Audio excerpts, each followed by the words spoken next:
All right, we got something going on in this right rear wheel.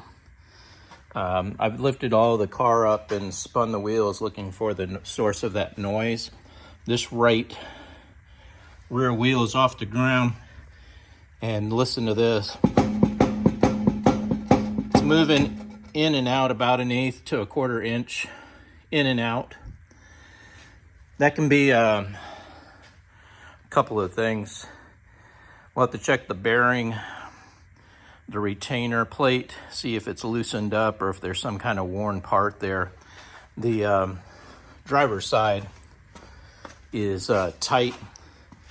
There's no play in it like there is in the passenger side. So as I move it in and out, that's pretty good. There's just a little bit of play there. But don't really hear the squeal when it's not under pressure or the weight of the car, but there's definitely something going on that passenger side. I recommend taking apart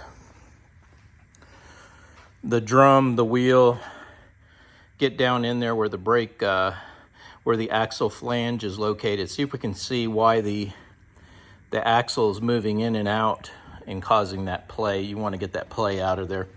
Anyway, that's what I found on the noise that it was making when I drove it up into the shop. I heard kind of a small squeal at a low speed, and haven't been able to isolate the noise, but I did find that problem in the right rear wheel.